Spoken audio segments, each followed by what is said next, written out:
information ki age mo erak kansida, we start thinking about development politics and information governance. Adu dani ay nang si observation pizarib sir. Information governance na ekoi the kanaba pirib sir. It facilitates collaboration. Amaga samjin na base connectivity through information sharing. Masida yam he nang si de ekoi se ekoi punamak se amakakto ekale. Aduk at the same time, organizational efficiency and agility se ekoi masi information sina yamna hengalak pasigi maramdi masina. It helps reducing cost. Ekoi karimba mai ekoi na plan tawbada thabo na paikat pada. It eliminates duplication. Smana tawdana ekoi information gi is da masi sharing through digital networks. Ekoi governance si hena afaba porok pangami. Internet has indeed revolutionized the information age. Ngasi 21st century da sir aina mayam the house si da thamjining mase. Ekoi gi freedom se in the real sense. Masi yam na ngasi di autonomy se the culture of autonomy. It's sheerly through information technology. Ekoi ngasi hengal ebese. It's a digital society we have created today. Aduga at the same time we promote and nurture a culture of autonomy. Because the digital format is such, information sharing toraba, technology se going to sinaraba matung dadi, aikoi ki autonomy se automatically human civilization and at the same time aikoi ki leriba development ke process sida aikoi yam na aikoi si freedom ama autonomy to phajana phangisa. And so we think about State Information Commission. But to my mind, I would like to draw the attention of the House, sir. Information Commission say regulatory mechanism. It could revisit its mandate because State Information and the Central Information Commission, it's perhaps influenced by Honorable Member, negativity. Suggestion to Thank you, sir. I mean, Right, sir. Okay, sir. Sir, I would conclude, sir, that we need an information governance framework. It will lead us towards good governance. For that, government institution down the line state district and block. At the same time, village the institution information so in a center onto a kanda digital connectivity digital networks potential fully tapped to the Manipur because information is critical to our future. Thank you very much. Next, Honorable Member Sujoguma.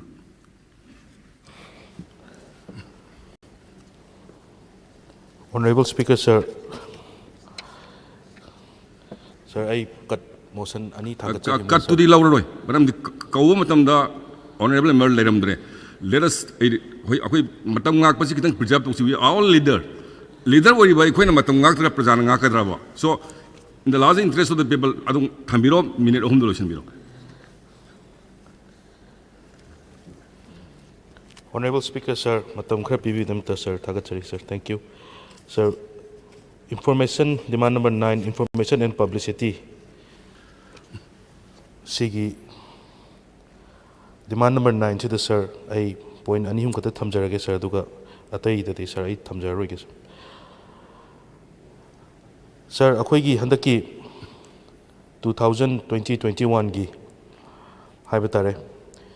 Sidagi 11.35 crore, wherembasina ari dagi 12 at dagi 15. Information and publicity is the Henkalakpa, sir. The Masida measure increase Laihiba Uzi, sir. Government gi specific government public relation exercises, publicity, field publicity and training.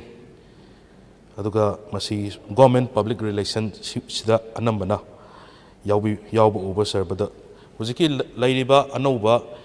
technology, social media gi age. Mayam Singsida, sir, I Nasum Kanza, the equipment and machinery, Sidsu, Yamna, Maru Ibra, Haina, sir, Tazaze, Aduga Ladiba, government event Mayam, Togriba, record Togriba, Mayam Singsiki documentation, Pazan Taunaba, library Sida, Masida, kitang kano changba watpra haina sir thajajai masida yawba budget sida yawba udaba sir aduna masimatang akoigi honorable minister na masimatang yanghanjaningi sir aduga point oina haijarage honorable speaker sir akoi recently honorable member amanasu calling attention ama pukhat kre sir masigi pukhat pasi akoigi newspaper publishing house mayam sing se nomagi akoigi phanggadaba information mayam public ta pigadaba democracy gi pillar aman haina labiribo akoigi newspaper publishing house mayam sing se incident amadagi shut down tawkribasi government na hujik kari step lokhat piba leirege yam thuna hanghan binaba haiduna masima ai thangachari aduga media house sing sigi maruaina chingsanjarakpa matamda pandemic matamda akoi am badly hit tawkiba masi makoi hujik phokta they could not function properly even till now aduna akoigi thaugi mamal henkalakpasina su newspaper printing paper gi maman sisu yamna henkalakpa sir aduna masi government na masigi financial crunch haibtare masigi lairiba mayam singsi government gi package natraga makoida relief karigumba pibigadauba masi government gi plan laibibra laitraga su makoi singsi khara mateng pangbinaba khoigi media fraternity gi lairiba media house singsi gi haibtare adu atop mafam dadi khoi advertisement policy sida newspaper housing si masida advertising policy amagi makhada at least covid pandemic matamda wagriba sokriba mayam sing si tha amagi lupa lakh amamam tang ani ni tang makoi sida advertising government gi advertisement mayam hapa mayam sing sida kitang recoup tawnaba masigumba policy ma thambiba yagadra yaroidra haibnum tang honorable minister gi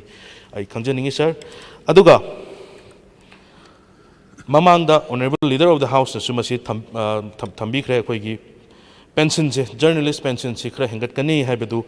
akoi 8000 per month adubu makoigi widow da phanghobi hatar journalist se laigidra matung da makoigi widow sing da phanghoba makoigi pension se akoi less than 5000 amu oi hai masi moigi handaki lairiba handaki media da attack tawsalaiba amama mayam sing sigi sigumba mayam moidadi lakaduremni atop remote area sing da chatlaga moigi life ta endanger oiba mathang mayam yarkadurina makoigi lehuriba widow sing have tare masi 5000 gi makhada kano tawen hai aduna masi matang khara henkatlinba gi plan laibibra masi henkatlinba yagadra haibnum tang sir thamjaningi henkathaningi haina su eha ki site gi sir thamjaningi aduga mamangi akoigi 8000 henkakibagi kanosigi gazette notification thoga thoktrin hai sir masi kitang thuna thon biba yagadra haibnum tanga sir adagi press colony amadi press enclave honorable member loisin biro sir masim tanga sir aduga aroibada akoigi thabakki sir point am khatang ai thamjaraga loijarage akoigi thabakki advertisement job advertisement tawje DIPR gi through the maruina social media gi through the hekta tholakpa aduna public ta confusion leiba masi fake na tabra haiba public ta confusion leiba masi akoi DRPR gi through da masi kano to biba yaroidra haiduna thamjabni sir honorable speaker sir na matam khra pibi dam tai thagachai thank you honorable minister concern singna statement thambiba hogani ahanbada honorable minister medical health and honorable speaker sir I elaborately te satraga suai point the laksabya sir masi thamdringa dai kanomta honorable speaker gi house in session ni na ngarang sir akhoi discussion da cut motion da or kanona akhoi honorable member Surya Kumar hangakiba law and order gi phagat le adu tawren tawda aina khumjagi budu sir armed forces special power actually Nagaland state government lokthue ngamena adu center namu impose tawre aduna akoi Manipur gi su akoi namu akoi gi ngame adu akoi na loktho uraga center namu impose tawrthai charukti ꯁꯦꯟꯇꯔꯗ ꯐꯖꯅ ꯑꯩ convince ꯇꯧꯖꯈꯤꯒꯦꯅ ꯍꯥꯏꯖꯈꯤꯕꯅꯤ ꯁꯥꯔ ꯃꯁꯤ ꯍꯥꯎꯁꯀꯤ ꯔꯦꯄꯣꯔꯠꯅꯦ ꯉꯁꯤ social ꯃꯦꯗꯤꯌꯥꯒꯤ Frontier Manipur ꯍꯥꯏꯕ꯭ꯔꯥ ꯑꯗꯩꯗ ꯁꯤꯑꯦꯝꯅ armed forces special power एक्सी सीएम गवर्नमेंट की खुद लेते स्टेट गवर्नमेंट की खुद लेते सेंटर लई है नतर फोंजल सुगुम पब्लिक तौबसी मसी आई ऑनरेबल स्पीकर नतर मसी प्रिविलेज गुम्बर करी करी अथॉरिटी होगी मदुम तंग येंबिरगा सुमाय सुमाय तौबसी फते सिदा हाउस न मयाम लोई तारगा दु फजन गांगना गिबो पोतो सेरान हेक फोंगे तम्मे अदुम तई सर मेथड येंजगे कॉपी दो बीजेगी सर हेल्थ की इम्पोर्टेंस अदुदी मयाम लोइना खंगे हेल्थ इज वेल्थ अदुना हंतक यूनियन बजट ता एट रैंडम बजट हेंकलिबा अदगी अखोइगी स्टेट सु सर लेजद्रगसु बीगी 2022 दा अखोइ 248 crores मुनि सर हेंकचर्स अखोइगी एम्फेसिस पिजबा मसी याम मरु होइबा हाइतारे सर अदुना हंदक याम नुंगाई अखोइगी स्टेट सिगी मियामना सपोर्ट तौबिरगा कोऑपरेशन पिबिरगा ऑनरेबल मेंबर मयाम पुनः मन कोऑपरेशन पिबिरगा दा कोविड की याम साथीग्रम अदुगुंबा लाइना अदुदा मतेंग पांगनरगा अखोइ मयाम जॉइनली थेंगनाखिबा अदु हुजिकसु थेंगनबा लेप्त्री मदुदा पिबिरखिबा सपोर्ट मदे हेल्प मयाम दो मदु कावबा यारोइदबा अदुगुंबा पोसक अमनी हाइदना आई थमजगे sir ngасai ai point da lakserabda honorable member shri k ranjit na pukat pir khiba point sing yamna concern oiba matam du su yamna khoida concern oiba honorable speaker sir na su hena khambiramani mayam karino tawra ise se khangdaba pot am oige karino lai si boy even matam du da PPE si karino khang PPE phangdadana even some area jaga khar da raincoat lit laga change doctors anabadi kaningba mi gi life kan da hena priority piba mi gi life kan da kamai kan do no su khangdaba yam sathiba dilemma confusion parrot amani ase honorable member na su khangbi matam du da hujiki thogdok si N95 piece ani muk sumai tawre haidana hairak padagi ai samak intervene tawne haina ngaikho haira posting du vigilance da khudak ta tawrkan da kamai tawbuno yengo fajalo aduguma posi migi yamna siraba tanja sida yaroi haidana adagi haira posi ta sengbadi sir hujiki matam sida marks si karino N95 si kamai sen na doino karino ina yam aho initial stage ni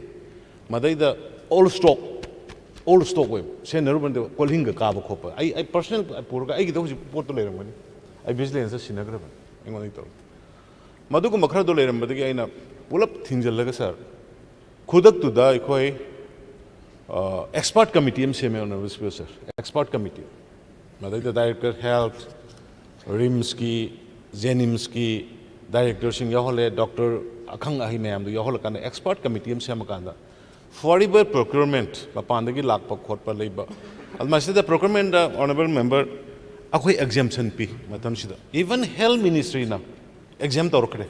noi aphang bo loro hojiki matam sida di akhoi da su india da su state kodimang ta loina face of boy aphang bo loro hena do akhoi cabinet na su yes aphang bo loro mi septo bo drakar le adugi aphang bo si lawbaga loina na khoi committee em semi committee si adugi lesu loile harba committee sina poraiba pon mayam si moina test tawrkan yenga kanda o sidi sena ba yare har kanda admai pire ahan badadi hujiki posi tawdringai dani masagi case si thokna grise aduna madu thoba matungda kano ga honorable speaker sir khoi supply order piba nangba matam nate somda demand helakpa adu tore da doctor sangu yarak tabi leitre marks leiga leite ga so many things adudi honorable member na so yana khamgirabani हाइरिबा पोसिगी मतंग खोई नुंगाइदन मयाम की pony नमसी तौदनबा खंगनबा इन मखा तादनबा इन खोई कइनोमा vigilance the खुदक खोई ngасai honorable member na सुपा बिखरे केस सम तौरगा बी अमनी फाइ ꯐꯥꯕꯗꯨ ꯇꯧꯔꯀꯥꯟꯗ ꯄꯣꯠ ꯆꯩꯗꯨ ꯆꯦꯛ ꯇꯧꯍꯜꯂꯦ ꯀꯃꯤꯇꯤ ꯁꯦꯝꯃꯦ ꯃꯇꯨꯡꯗ ꯑꯗꯨ ꯌꯥꯔꯣꯏ ꯑꯗꯣ ꯃꯤꯗꯨ ꯕꯦꯜ ꯊꯣꯛꯈ꯭ꯔꯦ ꯃꯤ ꯑꯍꯨꯝ ꯃꯔꯤ ꯑꯃꯅ ꯑꯦꯟꯇꯤꯁꯤꯄꯦꯇꯔꯤ ꯕꯦꯜ ꯂꯧꯔꯒ ꯂꯩꯔꯦ ꯑꯗꯣ ꯍꯧꯖꯤꯛꯁꯨ ꯍꯥꯏꯔꯤꯕ ꯐꯠꯇꯕ ꯁꯄ꯭ꯂꯥꯏ ꯇꯧꯔꯤꯕ ꯄꯣꯠꯇꯨ ꯑꯩꯈꯣꯏ ꯐꯥꯖꯤꯜꯂꯒ ꯁꯤꯖꯤꯟꯅꯍꯟꯗꯅ ꯊꯝꯃꯦ ꯑꯗꯨꯃꯥꯏꯅ ꯇꯧꯗꯅ ꯍꯧꯖꯤꯛ ꯀꯦꯁꯁꯤ ꯑꯟꯗꯔ ꯏꯟꯚꯦꯁꯇꯤꯒꯦꯁꯟꯗ ꯂꯩꯔꯤ ꯁꯥꯔ ꯑꯣꯅꯔꯦꯕꯜ ꯁ꯭ꯄꯤꯀꯔ ꯁꯥꯔ ꯑꯗꯨꯅ ꯃꯁꯤꯒꯤ ꯗꯤꯇꯦꯜ ꯃꯃꯤꯡ ꯃꯊꯥꯗꯨ ꯃꯁꯤ ꯀꯩꯅꯣꯗ ꯅꯨꯡꯉꯥꯏꯇꯕꯅꯤꯅ ꯂꯩꯔꯤꯕꯅꯤ나 ꯑꯩ ꯃꯗꯨꯃꯗꯤ ꯄꯜꯂꯔꯣꯏꯒꯦ ꯑꯗꯨꯅ ꯍꯧꯖꯤꯛ ꯑꯗꯨꯃꯥꯏꯅ ꯂꯩꯔꯤ ꯍꯥꯏꯗꯅ ꯑꯗꯨꯃ ꯑꯩ ꯑꯣꯅꯔꯦꯕꯜ ꯃꯦꯝꯕꯔ ꯔꯟꯖꯤꯠꯀꯤ ꯑꯩ ꯁꯦꯡꯗꯣꯛꯆꯒꯦ ꯃꯗꯨꯒꯤꯗꯨꯗꯩꯗ ꯐꯠꯇꯕꯁꯤꯡ ꯑꯌꯥꯝꯕ ꯁꯤꯖꯤꯟꯅꯍꯟꯈꯤꯗ꯭ꯔꯦ ꯑꯩꯈꯣꯏꯅ ꯃꯇꯝ ꯆꯥꯅ ꯏꯟꯇꯔꯚꯦꯟ ꯇꯧꯍꯧꯔꯒ ꯀꯩꯅꯣ ꯁ꯭ꯇꯣꯔꯗ ꯄꯩꯁꯤꯜꯂꯒ ꯊꯝꯍꯧꯔꯦ ꯑꯗꯨꯒ ꯃꯗꯨꯒꯤꯗꯨ ꯀꯅꯥꯅ ꯀꯔꯤꯅꯣ ꯑꯗꯨꯒ ꯑꯃꯈꯛꯅ ꯑꯩꯅ ꯍꯥꯎꯁꯇ ꯊꯝꯅꯤꯡꯕ ꯑꯃꯅ ꯁꯥꯔ ꯃꯇꯝꯗꯨꯗ ꯇꯧꯈꯤꯕ ꯄꯣꯠꯇꯨ ꯏꯟꯇꯦꯟꯁꯅꯦꯜꯂꯤ ꯃꯗꯨ ꯇꯧꯒꯦꯅ ꯇꯧꯕ ꯐꯠꯇꯕ ꯄꯤꯔꯒ ꯇꯧꯒꯦꯅ ꯇꯧꯕ ꯑꯗꯨꯒꯤ ꯄꯣꯠꯇꯨꯃꯗꯤ ꯑꯩꯒꯤ ꯃꯁꯥꯃꯛꯅꯗꯤ ꯑꯩ ꯎꯗꯦ ꯃꯇꯝꯗꯨꯗ ꯅꯪꯅꯅꯕ ꯉꯝꯅꯅꯕꯒꯤ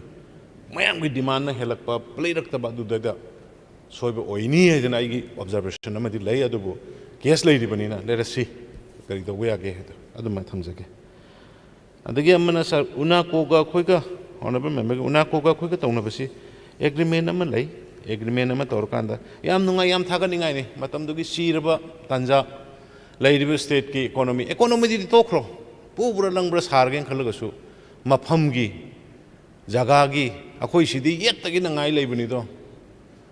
ꯂꯪꯊꯕꯥꯜꯗ ꯃꯐꯝ ꯑꯃꯈꯛ ꯅꯣꯡ ꯐꯥꯗꯣꯛ ꯑꯃ ꯁꯥꯁꯤꯅ ꯌꯦꯡ ꯆꯠꯂꯨꯔ ꯅꯣꯡꯉꯥꯜꯂꯒ ꯍꯦꯛꯇ ꯐ꯭ꯂꯦꯛ ꯄꯥꯏꯔ ꯊꯣꯛꯂꯛꯄꯅꯤꯗꯣ ꯌꯦꯠꯄꯁꯤ ꯁꯥꯔ ꯑꯩꯈꯣꯏꯒꯤ ꯁꯤ ꯃꯑꯣꯡ ꯑꯃꯅꯤ ꯑꯩꯈꯣꯏꯒꯤ ꯁ꯭ꯇꯦꯠꯁꯦ ꯑꯗꯨꯅ ꯎꯅꯥꯀꯣꯅ ꯑꯗꯨꯒꯨꯝꯕ ꯌꯥꯝꯅ ꯆꯤꯔꯕ ꯌꯥꯝꯅ ꯂꯨꯔꯕ ꯇꯥꯏꯃꯤꯡꯗꯨꯗ ꯃꯥꯒꯤ ꯁ꯭ꯀꯨꯜ ꯕꯤꯜꯗꯤꯡꯗꯣ ꯁꯤꯖꯤꯟꯅꯕꯤꯌꯨ ꯑꯩꯈꯣꯏ ꯌꯥꯅꯤ ꯍꯥꯏꯗꯅ ꯇꯧꯕꯗꯣ ꯌꯥꯝ ꯊꯥꯒꯠꯅꯤꯡꯉꯥꯏꯅꯤ ꯃꯇꯝꯗꯨꯗ ꯑꯩꯈꯣꯏꯒ ꯃꯥꯒ ꯑꯦꯒ꯭ꯔꯤꯃꯦꯟ ꯐꯖꯅ ꯏꯅꯩ ꯃꯥꯒꯤ ꯂꯩꯔꯤꯕ ꯏꯟꯐ꯭ꯔꯥꯁ꯭ꯇꯔꯛꯆꯔ ꯃꯌꯥꯝꯗꯣ ꯑꯩꯈꯣꯏꯅ ꯁꯤꯖꯤꯟꯅꯕ ꯃꯩ ꯏꯁꯤꯡ ꯀꯔꯤꯒꯤ ꯂꯩ ꯃꯌꯥꯝ ꯁꯤꯖꯤꯟꯅꯕ ꯑꯩꯈꯣꯏꯅ ꯇꯦꯛꯁ ꯊꯤꯕ ꯊꯥ 3ꯒꯤ ꯑꯍꯥꯟꯕ ꯇꯧꯏ ꯑꯗꯒꯤ ꯀꯩꯅꯣꯒꯤ ꯑꯩꯈꯣꯏꯒꯤ ꯗꯤꯖꯥꯁꯇꯔꯁ ꯃꯦꯅꯦꯖꯃꯦꯟ ꯑꯦꯛꯀꯤ ꯃꯈꯥꯗ ꯌꯥꯎꯔꯤꯕ ꯑꯥꯔꯇꯤꯀꯜ 16 ꯑꯗꯨꯒꯤ ꯃꯈꯥꯗ ꯑꯩꯈꯣꯏ ꯄꯦꯃꯦꯟ ꯇꯧꯅꯕ ꯈꯣꯠꯅꯕ ꯍꯥꯏꯅ ꯑꯗꯨꯃꯥꯏꯅ ꯏꯟꯅꯔꯒ ꯁꯨꯃꯥꯏꯅ ꯁꯥꯏꯟ ꯑꯃ ꯐꯖꯅ ꯇꯧꯅꯖꯕꯅꯤ ꯑꯗꯨꯅ ꯊꯥ 6 ꯁꯥꯡꯇꯣꯛꯈꯤ ꯍꯥꯏꯗꯤ ꯃꯇꯝꯗꯨ ꯊꯥ 3ꯗꯨꯅ ꯌꯥꯔꯛꯇꯅ ꯑꯃꯨꯛ ꯁꯥꯡꯇꯣꯛꯑꯒ ꯇꯧꯏ ꯑꯗꯨꯃꯥꯏꯅ ꯇꯧꯅ ꯑꯩ ꯎꯅꯥꯀꯣ ꯑꯩ ꯊꯥꯒꯠꯂꯤ ꯌꯥꯝ ꯐꯖꯅ ꯑꯩꯈꯣꯏꯗ ꯒꯣꯔꯃꯦꯟꯗ ꯋꯥꯔꯕ ꯃꯇꯝꯗ ꯄꯥꯕ꯭ꯂꯤꯛ ꯃꯤꯌꯥꯝꯗ ꯃꯇꯦꯡ ꯄꯥꯡꯕꯤꯈꯤꯗꯃꯛꯇ ꯑꯗꯨꯒ ꯑꯦꯛꯁꯄꯦꯟꯗꯤꯆꯔ ꯗꯤꯇꯦꯜꯁ ꯌꯦꯁ ꯑꯦꯛꯁꯄꯦꯟꯗꯤꯆꯔ ꯗꯤꯇꯦꯜꯁꯁꯤ ꯑꯩ ꯃꯇꯝꯒꯤꯁꯨ ꯑꯣꯅꯔꯦꯕꯜ ꯁ꯭ꯄꯤꯀꯔꯅ ꯍꯦꯟꯅ ꯈꯪꯕꯤꯔꯗꯨꯅꯤ ꯃꯇꯝꯒꯤ ꯄꯩꯁꯥ ꯁꯨꯛ ꯐꯪꯉꯦ ꯄꯩꯁꯥ ꯁꯨꯛ ꯆꯠꯂꯦ ꯄꯩꯁꯥ ꯁꯨꯛ ꯐꯪꯉꯦ ꯄꯩꯁꯥ ꯁꯨꯛ ꯇꯧꯔꯤꯁꯦ ꯃꯦꯗꯤꯌꯥꯗ ꯑꯗꯨꯝ ꯏꯟꯇꯔꯦꯛ ꯇꯧꯔꯒ ꯆꯠꯆꯕꯅꯤ ꯑꯗ ꯁꯤꯁꯨ ꯍꯧꯖꯤꯛꯁꯨ ꯑꯣꯅꯔꯦꯕꯜ ꯁ꯭ꯄꯤꯀꯔ ꯁꯥꯔ ꯅꯦꯁꯅꯦꯜ ꯍꯦꯜꯊ ꯃꯤꯁꯟꯒꯤꯗꯒꯤ 21.38 crores ꯑꯗꯩ NECꯗꯒꯤ 3 crores ꯑꯗꯒꯤ ꯒꯣꯔꯃꯦꯟꯠ ꯑꯣꯐ ꯏꯟꯗꯤꯌꯥꯗ PM ꯀꯦꯌꯔꯗꯒꯤ 4.11 crores ꯑꯗꯒꯤ SDRFꯗꯒꯤ 9.66 crores ꯁ꯭ꯇꯦꯠ ꯕꯖꯦꯠꯇꯒꯤ 70 crores ꯑꯗꯒꯤ 108 ꯁꯨꯃꯥꯏꯅ ꯃꯌꯥꯝ ꯑꯗꯒꯤ CM ꯔꯤꯂꯤꯐ ꯐꯟ ꯇꯧꯔꯀꯥꯟꯗ 108.15 crores ꯑꯗꯨꯒ ꯑꯦꯛꯁꯄꯦꯟꯗꯤꯆꯔꯅ 75 crores ꯑꯗꯨꯒ ꯍꯧꯖꯤꯛ ꯕꯦꯂꯦꯟꯁꯁꯤꯡꯁꯤ ꯑꯦꯛꯁꯄꯦꯟꯗꯤꯆꯔ ꯃꯁꯤ ꯁꯨꯃꯥꯏꯅ ꯇꯧꯖꯒꯦ ꯁꯥꯔ ꯃꯁꯤꯒꯤꯁꯦ ꯑꯩꯅꯁꯨ ꯌꯥꯝꯅ ꯄꯥꯝꯖꯕ ꯄꯣꯠ ꯑꯣꯏꯕꯅꯤꯅ ꯉꯁꯤ ꯇꯥꯔꯤꯛ 19 ꯇꯔꯥꯃꯥꯄꯟ 22 ꯑꯩ ꯉꯁꯥꯏ ꯑꯩ ꯄ꯭ꯔꯤꯟꯁꯤꯄꯜ ꯁꯦꯀ꯭ꯔꯦꯇꯔꯤꯒꯁꯨ ꯇꯥꯟꯅꯔꯦ 22ꯗ ꯑꯩ ꯋꯥꯏꯠ ꯄꯦꯄꯔ ꯑꯣꯏꯅ ꯁꯤꯗ ꯑꯩ ꯍꯥꯎꯁ ꯑꯣꯏꯅ ꯊꯝꯖꯔꯒꯦ ꯃꯁꯤꯒꯤ ꯗꯤꯇꯦꯜꯁ ꯑꯩꯅꯁꯨ ꯈꯪꯍꯟꯅꯤꯡꯕ ꯃꯌꯥꯝꯗ ꯃꯔꯝꯗꯤ ꯑꯣꯅꯔꯦꯕꯜ ꯁ꯭ꯄꯤꯀꯔ ꯁꯥꯔ ꯀꯩꯅꯣꯒꯤ ꯍꯣꯏ ꯑꯃꯨꯛꯇ ꯃꯃꯥꯡꯗꯁꯨ ꯁꯤꯒꯨꯝꯕꯁꯤ ꯊꯣꯛꯈꯤꯗ꯭ꯔꯤ ꯆꯤꯐ ꯃꯤꯅꯤꯁꯇꯔꯒꯤ ꯔꯤꯂꯤꯐ ꯐꯟꯗꯗ ꯑꯩꯈꯣꯏ 24-5 crore ꯄꯤꯔꯛꯄ ꯌꯥꯝꯅ ꯍꯔꯥꯎꯅꯤꯡꯉꯥꯏ ꯌꯥꯝ ꯆꯥꯎꯊꯣꯛꯆꯅꯤꯡꯉꯥꯏ ꯑꯩꯈꯣꯏ ꯄ꯭ꯔꯖꯥꯁꯤꯡꯁꯤꯒꯤ ꯃꯣꯏꯒꯤ ꯚꯂꯟꯇꯔꯤ ꯀꯩꯅꯣꯁꯦ ꯑꯗꯨꯁꯨ ꯑꯩ ꯃꯌꯥꯝꯅ ꯈꯪꯍꯟꯖꯅꯤꯡꯉꯤ ꯑꯗꯨꯅ ꯍꯧꯖꯤꯛꯀꯤ ꯍꯥꯏꯔꯤꯕ ꯄꯣꯠꯁꯤꯡꯁꯦ ꯑꯩ ꯋꯥꯏꯠ ꯄꯦꯄꯔ ꯑꯃ ꯑꯩꯈꯣꯏ ꯕꯥꯏ 22 ꯑꯩ ꯁꯤꯗꯩꯗ ꯍꯥꯎꯁꯇ ꯑꯣꯅꯔꯦꯕꯜ ꯃꯦꯝꯕꯔ ꯑꯩ ꯊꯝꯖꯅꯕ ꯇꯧꯖꯒꯦ ꯃꯗꯨꯃ ꯑꯩ ꯍꯥꯏꯖꯒꯦ ꯑꯗꯒꯤ ꯑꯃꯅ ꯑꯣꯅꯔꯦꯕꯜ ꯃꯦꯝꯕꯔ ꯀꯛꯆꯤꯡ ꯈꯨꯅꯧꯒꯤ ꯄ꯭ꯔꯥꯏꯃꯥꯔꯤ ꯍꯦꯜꯊ ꯁꯕ ꯁꯦꯟꯇꯔꯒꯤ ꯑꯗꯒꯤ ꯗꯣꯛꯇꯔ 3ꯗꯒꯤ ꯍꯦꯟꯅ ꯐꯪꯁꯟ ꯇꯧꯗ꯭ꯔꯦ ꯑꯗꯒꯤ ꯅꯨꯄꯤ ꯑꯃ ꯂꯩꯕꯁꯨ ꯃꯦꯇꯔꯅꯤꯇꯤꯒꯤ ꯁꯨꯃꯥꯏꯅ ꯇꯧꯈ꯭ꯔꯦ ꯑꯗꯒꯤ PG ꯆꯠꯈ꯭ꯔꯦ ꯈꯣꯠꯈ꯭ꯔꯦ ꯍꯥꯏꯕꯁꯤ ꯃꯁꯤ CC and the chronic way by Quiggy. Port Nasa Honorable Member Alfred Nazuha. Alfred Harris, I issue house in the Pamakpanda key, say that. So me, them all the time. Wazagiga, Dr. Gigasi, Tabada, even a leader of the house in Ingwandasu, Ikaiva Filto. The Oza Wat Pegi, rationalization gi, Adagi doctor gi, Karigi. Masiki Matangsi, Honorable Member and in the Putuiga some money. Aduna general winner. Siki high upon me, rationalization committee under the chairmanship of the Chief Secretary, constitute Tore. Karamba revenue gida, host doctor gida, health gida, or police gida, Karai the Kamai later, Kayam Karai the lay. Henjen Makayam lay, Kutapu, Kayam lay. See my am tuna. Within 10-15 days, I exercise Toroga. Sigi Matang said, I want to appeal to the all honorable members of this house and to all honorable, respected people of the state. Transport and posting policies, at least government with the norms, with the principle, Madugi free handle with the policy Yaudanate, with the policy 2 years or 3 years or rotation or whatever the decision, government allow the honorable members in honorable constituency lady, Kendri Mayamse Mashik Kitan convinced honorable. Other the high post menace of honorable speaker, sir. Number one. Number two, yes, we are having shortage of doctors. Nurses. Akwigi the total doctors 886 back and laser. Total sanction policy 2,130 any honorable speaker sir. 2,138 came among the men in position the ladies sir 1,252. Siki manung da akhoi aduna akhoi vacant post lai risi 886 lai. Ana 886 lai basina marum moir kan dai khoina si vacant lai sala binna mayam si sinba kona raktaba. Unfortunately MPSC da koi 300 doctors ki requisition thaban. Madugi du MPSC ki hoi ngarang na handi ai member ki du honorable governor ki da tharaga ngasi just within 4-5 days da MPSC function Torani. MPSC function Toragadi, Hujiki Haiba, 300 Dr. Muxima. Atubuda I am Tunia, recruit on the way the legal complicacy, MPSC the minor, Kanogi, MCSK the minor, MPSK minor like Tebanina. Dr. Shiki 300 city, Han, but I am Tuna, long number 3 MPSC Torkanda. Lady Burke, Cressy rationalized Torga. Drakar label, Drakar label, the Tamdi Habnatesa. Ukrul Harasu. Neuro gi drakar laiba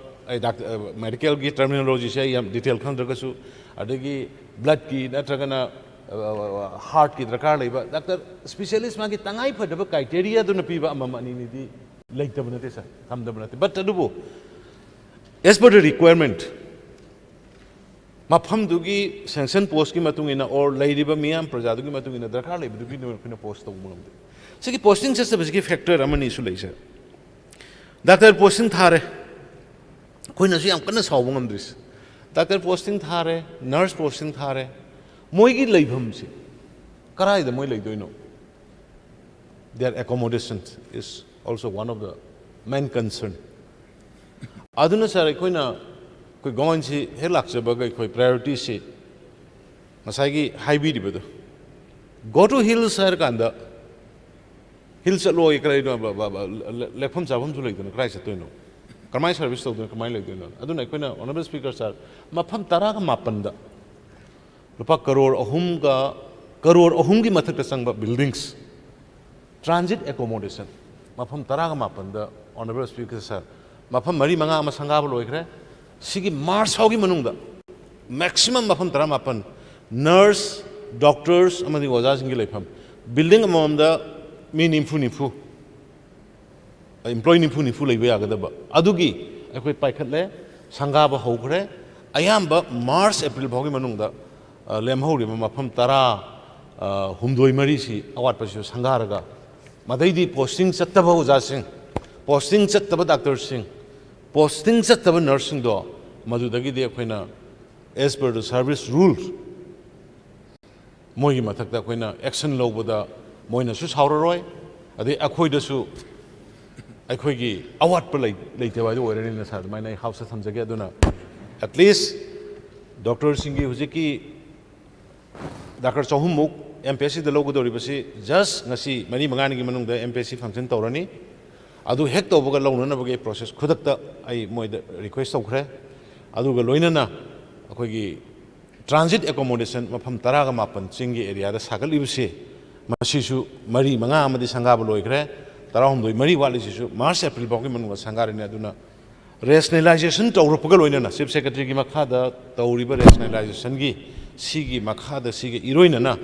I sing the doctors nurses singi waliba singse sing not only sings rural area sugnu gi habi kriba maya infal gi habi kriba kakching gi habi kriba whatever darkar leiba sing do rationalization tawgai minimum requirement do madu haibasi I thamnab honage haidana honorable speaker gi kuthang dai I honorable members sing am the house I assurance pijari aduga kakching khunau gi samanare si gi husi mayam se sugnu gi sub district gi adagi amana ngasai honorable member haiba paisa gi se akhoi gi health department gi di loina pikram health department the total darkar leba amount si loina thadokra 1 crore 90 lakhs 97,079 order amount ni si manung the amount already paid si 1 crore 71,087.371 si payment of 19.97 IC wal hobani thabak loire sigi posi ekhoigi walhuriba 19 point kaino se koine m kaino thadokre koigi MDS da sidaida honorable sidaida amakalais CBI had seized files relating to work executed by MDS from 2009-10 to 16-17 and all these works are under investigation. The mentioned work of the construction of IPD block at CIC Sugnu was executed in the year 2009 and completed in the year 2014 and ama lakwa. Aduna ni natraga de akhoi gi site gi di thadu og thamgrabani paisa pikrabani na koi assurance ki matumina da moina sigi posi oina engonda toruk pa haitare sima adagi ngasagi chamanare x-ray gi operator leitaba adagi kaino gi ama kaino se khoi gi ultrasound nong number leite khoti hai puna maximasi manpower khoi gi vacancy mayam si leibagi ne aduna masi vacancy mayam si aina hansu haijagre khara gai menkhattaba yararoi na hangi downsizing gi matungda downsizing tawgraba matungda walakpanina kaino si ayamba department sing si function tawbo yaraktre ngana haijaba revenue gi da so haito 170-80 SDC hanga adui manungda khara khaktana kunthani phuna tawraga leire ana suguma mayam leibanina ai madugi posu ai tongnana ba hona jarke haidana ai thamjage mathangda honorable member Alfred ki chamane ngasai na haigre honorable speaker sir magi complain haibanate mana concern of the area or concern of the state masigi si hanjan haibani aduna koina fulfill tobang the basing asagi I have given some example due to the shortage of doctors due to the shortage of accommodation at the hill areas adugumba pon mayam do khoi si loina khoi prepare tore doctor sulong na ba tore aduga accommodation gi su ayamba hujik sanga khoka by March April swai manung de ayamba loisanara ni aduna hairiba waliba singdu ai once again ai phajana rationalize torkanda darkar lai bam dugi tongna bado khoi tawge aduga moigi leibham chabham kai ge se pirabani na khoina legal action moin chattabagi so many officers refuse away satanaba adu thabi gano adu tawbi gano ai di adu nari ai ahan nari pa nari ima nari ai adu tawdore ada to so many and hari basimdang ga khidang tokna re khoi ma honor speaker na masima ga khidang tokna ra di ba khoi maram di mayam awa ba interior person da yam lei di khoi sagai saraga ga ana ba puthor pa ga yeng ba da khoi da yam nungai jade hai tarsa ana adu gum du thokna ba masima I am seriously tawjarage adigi yam nungai taba man ngasai kanona honorable member Govindasan su haiba honorable Alfred su haiba koi primary health sub centers in the or district hospitals in the government provide or hidak sing generic ki makha da phang de si kari no I am surprised simade I will take it very serious maram di kari no har kanda aina generic ki se hana to amatung da handak tamu launch tawune aduna madugi pochi prime minister ki makha da ahongba mamal da free the people na pire free the basing ahongba mamal da pio da tawuna do phajana taw potu phangde hairabani na I simadi I'll collect from the honorable members particular CSC or district hospital aduga I will initiate appropriate action against the authority adu madai tawjage horen ai madu ai details so honorable member da gi loksan jage sir adagi yamana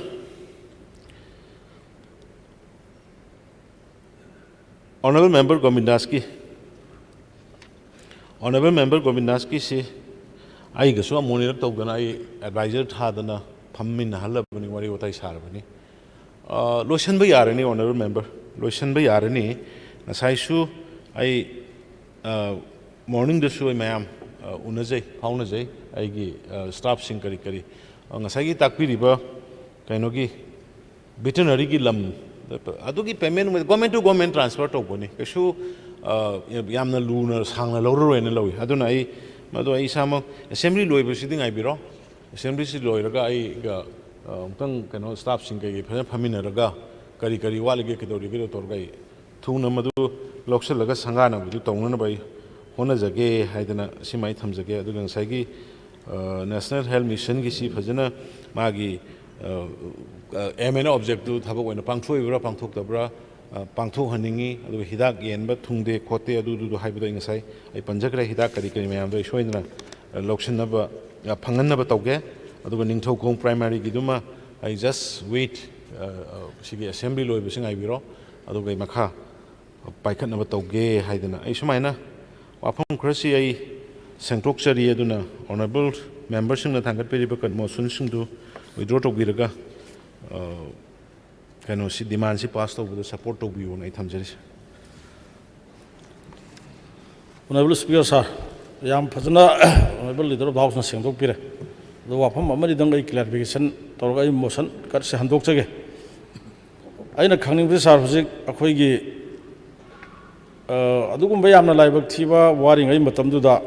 with sacrifice kalona UNACO gi kathokhiba the some time and the condition in a habigi pot thambire the paisa nuksa gi matang su yaure haire hujik phawbada moi the payment kaya pigre kaya wali condition du simatang aduga white paper ama covid kamari laina bada thengna gi badu da ayam ama table tawni habidu ai thagachari odu soidana 22 da tawbiro all members sing da aigi kendra da lakjabada sar kakching khonou si nga sai aina haijagre amna population si amna thik oiba pasi December tang 2020 da hari ba 24/17 si close to sen givani close to maramdi hana function to maga lep khibagi maramdi nga sai gi hari ba doctor aduga staff sing wat pagini madu honorable leader of the house no sik thambiri ba under Manipur se MPSC gi makada uji case leba khotpa loisala kadore doctor chohum se athu bud launa na ba government na madu paikhali hairabani na madu masu minimum maximum na te sar akhoi khangi state sigi wat na leriba doctor gi award pa ngasai panbi gre 886 sanction post 2,138 aduga hojik leiribasina 1,252 886 watli adugi mangda chahum mama case leibadu hojik yarane hare langningi ba point is not only doctor khaktana yaroi doba madugi magi staff nurse na chingba atai mayam ama si hojik hariba chahum si lauro matungda madugi di lauro roidra duna leiriba kharasina dum arrange toba yaragadra ama hariba Manipur Public Service Commission ki post si loira kanda some minimum post to thabi rakanda Kakching Khunau ki area si population yam banina basi 24/17 se amugri open to bi yabra sima ani subada sa ahum suba ani suba ilo sanjarage wangu community health centers you are only doctor ahum khatani nupi mo hujik lip law raga doctor ani khatani hujik lairise aduna maram oirakanda masisu doctor chohum si Lakanda masigi CIC ki minimum akoi chalai ba yarna ba potuma tawre hana khanja ba yarabra aroi bada sugunu sub district hospital se sar mamang ki government ki matam da akoi ki quarters sing habitai doctors sing staff sing legada ba quarters se G+2 already sarga 2017 da masi akoi ki hana mamang da pabira ba honorable minister health na ai sayong khoi masi inauguration tawre leibam nungbam loina fitne sir hariba sub district hospital se ina ngasai thamjari ba Myanmar border dagi new samtan dagi bhau mafam sida am darkar oiba masida huji operation theater sabul ore everything okay but only thing wali by equipment operation theater si operation tawba yanna ba function tawna ba equipment sing se masi karamba matam kayam koina hadi karama matam bhaubugi manung da masi torga function to honba yan ga dage sai x-ray gi ultrasound gi kari gi si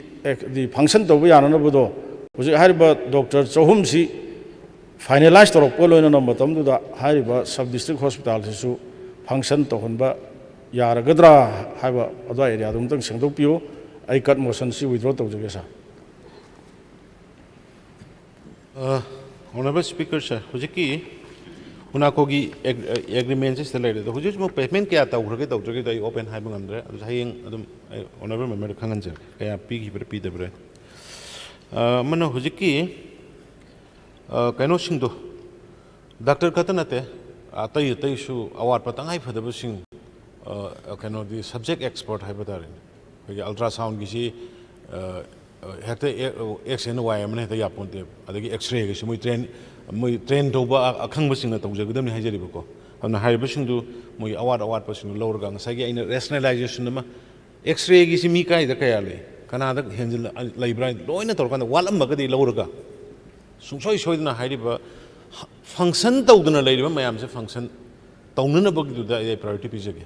The mind comes again. Was giving us 24/7 to show them some money. Can also Dr. Singh or staff again, what perhaps a function don't know by one again. Next. Speaker sir, I'm grateful the Honorable Chief Minister, who is the Minister in charge of Health, has given a clear statement. There are 2-3 points that I would like clarified. Firstly, Honorable Senior, excuse me sir, Honorable Senior Member Thamo Govindas has laid a statement before the House that even District Hospital Bishnupur has only one pediatric and one gynae. Whereas in this response that the department gave me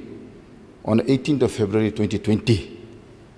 MO with PG 14, that is ENT 4, anesthetist 1, microbiologist 1, pathologist 3, eye specialist 1, pediatrician 2, surgeon 1, dermatologist 1,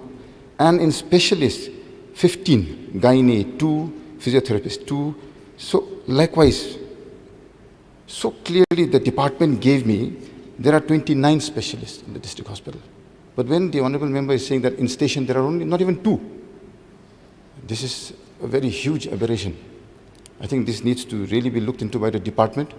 whether they have lied to this house. This is a statement laid on the table of the house, or I really do not understand, because looking at this graph, I feel that it is sufficient to run a hospital completely, but if only 2 are there, then it is a very sorry state of affairs. That is one part, Speaker, sir. Like I had said earlier, I will not go into the details of the graph that I have. Like going into the details, is not something that is nice to hear around the state, and I will not go. I have refused to go into that. Second, Speaker, sir, the transit accommodation that the Honorable Leader of the House has mentioned, this is in the district headquarters, most of them. So this will adhere to or address the concerns of teachers as well as it is for doctors and teachers. Speaker, sir, if I may suggest to the Honorable Leader of the House, who is also in charge of health, that all these PHCs, PHSCs, and the CHCs, these are mostly in rural areas. Accommodation for them is not an issue at all. The villages can provide. We can make sure that they get their accommodation. So since these 19 establishments that are coming up, these are temporary transit, whereas these people have to be stationed, since these hospitals are 24/7, they have to be stationed there. So this is why provision of accommodation will not be an issue at all, as long as you rationalize the doctors and the staff. Lastly, Honorable Speaker, sir, this was again on 18th of February 2020, wherein the Department of Health had given this detail. On station, at station MHS doctors 1357, Group C and Group D 4653. And for health, and that is National Health Mission, NHM, Ayush doctors 170, dental doctors 8, so and so, so and so, other medical officers and staff 2046, total 2244. All this totaling, it comes to nearly 10,000. This, I am not talking about the sanction strength. I also have the sanction strength, which was separately given to me by the Department of Health. And I'm not talking about the sanction strength. I'm talking about the doctors in position and the staff in position. These are the doctors and other staff in position now under the employ of the State Health Department. That is why the Honorable Leader of the House, who is also the Health Minister, if he can lay a statement in this House that yes, with regard to the existing medical staff, irrespective of grade, Group A, Group B, Group C or Group D, it will be rationalized as per population of the districts concerned, and if needed, Speaker, sir, there is another question here. Some districts, the population is small. Likewise, there are no primary health centers, very less. So, if needed, since access to healthcare in the valley areas is more easy, the distance is so much more easy, half an hour's time, everybody can reach the district hospital or the community health center or the primary health center. Whereas in the hills, it takes 6 to 7 hours to reach one primary health center. This is of very grave concern. So, taking that into consideration, since administering of healthcare to the areas for our brethren in the valley is so much more easier, because access by doctors or nurses or anybody is easier, then in the more difficult areas, a policy be formulated and framed at the earliest so that the common citizens have access at least to the 24/7 primary health centers or the primary health sub-centers in the difficult areas which have been upgraded or which can be upgraded to health and wellness centers, so that at least 1 or 2 doctors can be detailed and they can administer the healthcare that is due. I am asking for, as per the existing strength, not on the sanctioned strength. The Honorable Leader of the House has said that he will be recruiting. I am grateful. Once that is recruited, then again that rationalization can be done on the same lines. But as of now, till such time the recruitment takes place, whether the department can actually take up the rationalization and the chairmanship of the respected Chief Secretary, whom the Honorable Chief Minister has stated very clearly, at the earliest, as in earliest, that way, Honorable Speaker, sir, we do justice. This is why, with regard to healthcare, it's a very passionate subject matter for me. I'm sure it is for you, Honorable Speaker, sir, too. And for the Honorable Leader of the House, as well as each and every single member of this august House, administering healthcare to all citizens of the state is of priority and utmost concern. This is why I am just trying to guide the Honorable Leader of the House. I'm sure he has not been in this department for very long, but if possible, I think it is the due right and share of the citizens of this state to get what every area gets. Every single other area should get it. We should not deprive one area and give more. This is what I had said earlier. That is why, please, clarify this so very clearly that within the existing strength, you will rationalize and you will post the required, if not the deserved strength as per the population of the district. Speaker, sir.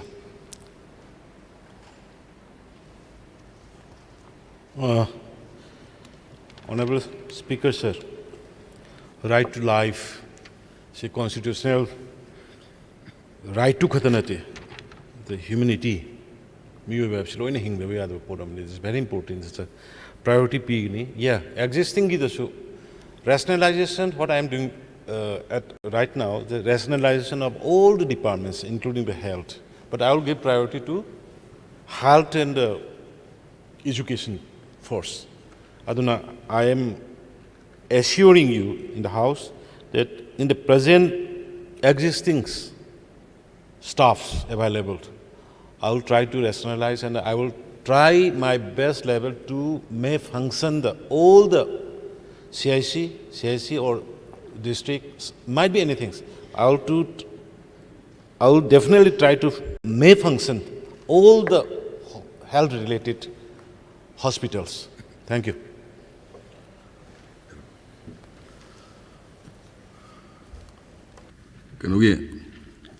Session kudingi masi amna topic way for honorable member Alfred ki amna concern with health education ka si ta lai sei mari suba ka sab manal tari solution leite because transport policy ma phajana leitraga di akhoi da su ekta wano ma laga khulna thanu adu tawno khono botu manga re ko chu punom nu no me so yamna determine oiba transport policy ma I Sembi Woina Thamjani. Next, Honorable Minister, Textile, Commerce and Industry.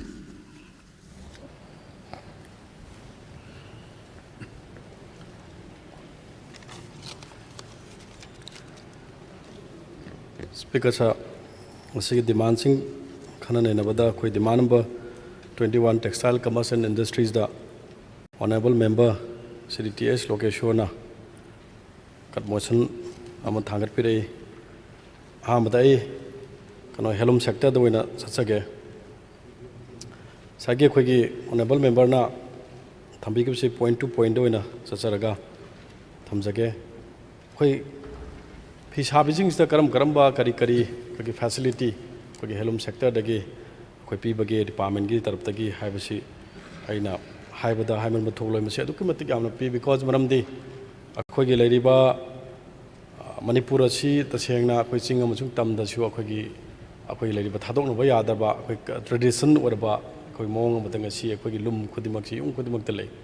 aduba akoi leriba National Heirloom Census Report 2019 gi matungina every ayamba state singda akoi gi leriba lungi preservation aduga masi gi promotion chi handarak padno manam orga census ta akoi reporter reflect orga laibani machi Manipur exceptionally even entire northern state comparatively Manipur na highest ne Kogi, Sahi couldn't handle the Hankale, at the Otopa stretching the Handare. At the mind of the Nakogi Leriba, Anova, Sarkas, honorable leader of House Katana Zarakana Aquina, Helum promotion scheme, Haidana Aquina, Ama Hodokari Harakanda Aquina, Amukta Toromdriba, among the Aquina, among Sahi to Chapana, Sahi 2018-19 the gay, Aqui scheme Hodok Sarakanda 1,800, Aquicano CP, Bangong Equigi, Machinche, 15 numbers, Lumse. Otherwise, Leriba, Handaki Sahi Su, Leriba 2,225 50 Pibang Gremasi, every district Kudimakta, every constituency Kudimakta Masi, Lonamaglay, Adomasai, Adu the Sunatana, Aquing a sea, Leriba, Yan, Aquagi passport, Hybadi Aquagi, Yan passport, Pirakan, Aqui, Pisabizing Sina, Aquagi Magi, Yan, Jilaba Matam, the 20% subsidies at Magi account of Sanjarpa, Sigima. Adu Sunatana, Aquagi, Pisabizing Sina, Aquagi Bazar, Panatra, Tuan, Ba, Aquima from the Salakanda, Equina. Magi production handaba haibadi akoina pot ama leiba chatpa PM lok chapa bazar ka matam da number 2 india gna du mange adana madugi pot leitena ba haidana akoina fully implementation ngamdar ka su akoi sarkar sna partially implementation je hore maduna karino hakan helum and handicraft delivery scheme mana akoina on call da akoi gi leiba akoi magi yan je akoina piba adu mana asaba phido akoina lobirakpa aduga not only akoi weavers khak da gina tim se akoi artisan akoi handicraft helmet handicraft ki sector da so koi masi apam khud mak tulani pai khatli aduna sigumba facility aduga du mathakta akhoi lariba kai pradhan mantri gi kanogi makha da scheme amasu akhoi insurance scheme amasu magi 2 lakh phangbagi adu so khoina paikhatle aduna mafum khudimakta masigi poche aduga akhoi ngasi maruina akhoi weavers sing si akhoi recognition aduga magi kano si lena ba haidana restart tawna ba haidana akhoi ngasagi akhoi weaver card si mafum khudimakta akhoi lariba akhoi mari lenaba official sing na chatla kanda awareness pi ba akhoi cluster semna ba hona ba si akhoi tawda banati mayam tawri sina kari kana ke ha kana ngasagi kon yen bagi potu da lakadori ba kon yen ba si kamai tawge haiba matam da akhoi lariba akhoi ngasagi helom promotion scheme du da akhoi weaver card ama haiba aina weaver card ama gi pai dar kade aiji khilum ne si kamai helom gi weaver ne si kamai na identify tok jatu no haiba gi ma identity ma pi re har kanda mahang na online da portal da submit tok jara kadabani online da submit tor ba matung sei da akhoi na akhoi hujikti akhoi gi kano gi cluster gi tuan ba hopa gi surveillance ki adu ka diagnostic akhoi gi survey hana tuan ma me amal lai adu personal akhoi gi leriba mi sing si mi ne ta thadalak pra haibaji yumda chatpa aduga office da lakpa da akoina identify tawre har kanda khwaidagi weaker section sei da akhoi gi some sort of the aptitude test haigadra akoina hangbu matam da akoi phi yam saningba aduga lejadaba aduga kano sing sida akoina khalle har kanda akoina matam gi oina akoi district wise gi oina akoina piraga lakpani aduna hariba kanaba sing si atai su dum thamjarake aduga sai gi akoi gi khanba mandam gi criteria duna in hajaring gi sai gi hajari se akhoi mafum khudimakte every constituency da adu natraga akhoi aduna ne hena pibagi wafum je kashu leite adu district wise allocation da so akhoi dum leibani Imphal East Imphal West Bishnupur Thobal je highest akhoi concentration of the weavers leiba adu akhoi chorangna Manipur da leise 2.11 weavers ni aduga hairiba kanu lum so dum chamana dum lei adu ASEAN se almost manana 2 lakh kumba lei akhoi Manipur da adu masi akhoi promotion tawna ba adum honoraga lai adu sunatana sigumba traditional oiba posting se akhoi gi honorable akhoi governor na patrol member oibire har kana mita khaidana akhoi gi leriba akhoi mission on economic empowerment and traditional artisan and craftsmen sing se akhoi gi leriba khoina leriba posting si akhoi gi ngasi gi saba sumna saba tang nataba akhoi market ki platform kana changba ar market ki platform is the ASEAN sing na to craftsman je weaver sing na akhoi hariba sector is the akhoi gi magi value addition je hangalan ba standardization tobi ba adu magi marketing ji place kano ji tobina ba da all india gi tuan ba honorable leader of house yaw bira kana tuan ba function kya da ubiram gani masi advertisement nati asi ongoing process ta loina mak leiraga akhoi mita ki da phangba pot amaga sumna gi helum and handicraft ki kano da phangba pot amaga neba manaroi si kai gino da world sida akhoi competition je adugi matik fast or panina akhoi gi pochi leiri pu artisans sing da sari ba craftsmen ni sari ba aduga weavers sing sari pochi magun adam leire tabudu value addition ji yaw draga de qual gi kano da marketing da akhoi competition ngam da duna masi ngam na bagi pandam da mission amu oina akhoi na pai khalak pani na sarkar sina thamjage aduga lon lon nga sai gi kan bagi criteria du di yamna chamba mong ni masidi akhoi leiri ba weaver amana sumna khaki akhoi magi online portal sida akhoi register tawra matung da masi chumran traga lanbra haiba verification tawba ada weaver sing sigi magi wakhalon natra kana gumana weaver sing sigi leriba kon lawra kana kon jon thokta banati adana akhoi leriba kon piri bising su akhoi kon ji kai chakhi je akhoi geotech loin mak tawgi akhoi laigi ba masigi je adana akhoi yamna chamba process amada akhoi khanbani aduga preference ti krai da pige haiba da kon yam chaning ba the livelihood magi ka imta lejadaba music da hand preference pi hoi marak ta thagalak matam da masi official na oiro amadagi oiro masi tawna ko matam da soya ngam kharadi yaram badi adudi akhona ti madug information di so far lai tabani na akhoi dadi adumakti akhona overhand haiba ngamjadre aduga akhoi gi quality of supply gi se akhoi gi helum gi leriba lum si akhona awabam na masi market te hatal yolaga leibar bot oidaba ado akhoi gi leispa sarkar ge oina su akhoi na paisa hek thador dringe de moi de advance payment pi draga su akhoi gi manufacturer hai tare lum sigi manufacturer sidi akhoi gi kano si oina leibani na akhoi ne hek paisa pir kana sabani na u asotpa khotpa kai mayam yaur kana sing gi baje ai gi kendra da su dum akhoi so many complaints dum lae adu akhoi gi manufacturer ga amai lei akhoi na moi da paisa nung cha si yamna pi draga su akhoi hari ba lum gi part singi part sing jo akhoi na sinba yagani ado honorable member na sai hai gi gi ba lungi lupa kya pi bano habse lum makan yamna leigre lum je akhoi standard size na high ne standard size na akhoi lupa lising tra tuk pi aduga akhoi leiriba double size haisina lupa lising kumanga bo pi marakta lising tramni pi ba trahum de pi yamna lei size different sizes yam leina ai thamjage aduga ngasagi quality of loom ji summi akhoi usan aduga akhoi usamna saragadi yamna khwaidagi phaba u makhal khara lei hai asigi adubu masi season tawba ngamdabina uchamdagidi uchana phai haidana sabani na information jo adumaina ngonda report tawbire e aduga lona akhoi leiriba ngasagi honorable member gi yadriba konjing jo manufacturer ga akhoi ga agreement ama leina banina condition amada leina banina madu akhoi sinjage madu manufacturer ga partly puthokadaba akhoi department tawga yamna hastily pesa hek thadorpaga akhoi kon sarona sarakanda so many kon sabju jo akhoi koti thirakanda sabiyu yadana because maram di makoi profitable oidaba stage da ugi cost-ne ugi cost di mayam ne khangbire duki matik tangai hojikti lesing tra tungno ugi kon gi standardize tawba standard size am do puthoro habasti sidi ai khodi yamna akoina bunungai bide mokoi gidamakta na haijage duga accessories gi batang sidi akoi sometimes accessories kana gumna lawgi da busu yawi akoi hana gi leijai kaina ado accessories da akoi hena pi busu yawi ado accessories hu da busu akoi dum we are ready to provide it akhoi department da dum akhoi leigani aduna akhoi dum provide tawjage adugi duma adum habiro any accessories award pa tuga akhoi ngasai gi lungi yadaba khotaba kraida every part khodimakti chingmana teba kaino de part mayam punjala sabane part kraida tawrino da akhoi mystery jing du kawre har kana manufacturer dun mon arrange tawrga kawlaga akhoi semna ba tawjage list of the magi singada ba replacement tawgada da potuma habio na ai honorable member da dum thamjage the cost of lum gi do ai haijagre adu ngasi akhoi gi lairiba hoi kano ji hello menda kano ki textile ki de lady si akoi ki powerloom nasa electric ki kon ha badu powerloom ne aduna hojikti solar powerloom bawta tholakre masi mapung khara di koi achawa chakhot pe state khara di akoi introduce to ba hogre masi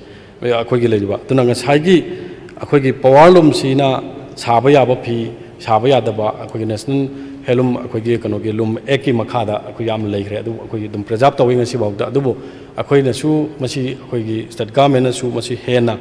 akhoi gi job creation da aduga toan ba lam da akhoi economy hengana na ma haidana akhoi policy ama wena di akhoi gi adopt tawbudi leitri tawbada masi many times several times khanaraga leiraba pot amani even function da ba hainaraba maram di kaino da powerlum sina magi lang phi asa ala phi ja asang ba sagera arang ba sagera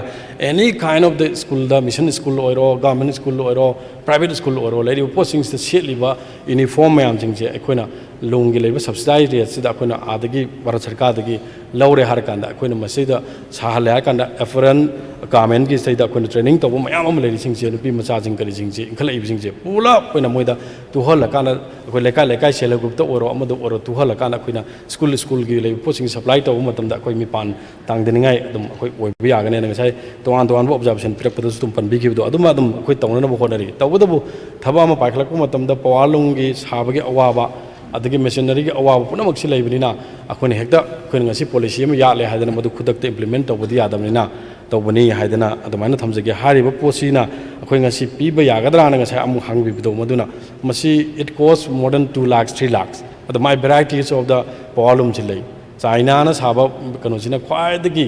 phaba oye tawraga su madudi 4 lakh ke mathakta sangmanina aikoina piba ngamdaba adubu aikoigi leriba textile gi koi leriba department sina koi kanagumba mioi sing sina powerloom gi apply torpa matamda di subsidy lei ai subsidy jo ai overhand ai ngonda information leitre adu subsidy di lei kanagumna application tharaga ai sigi powerloom je leije gi harga di department da certain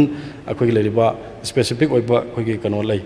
powerloom gi subsidy adu pijara kana koina punjala kanda kona lebi bi yagani sharing basis dana ai adumaina thamjage adu sarkar gi taraf tagidi yam tangwani na madu da kona provide to banga moidaba aduna adumaina adum tentakna thamjage aduga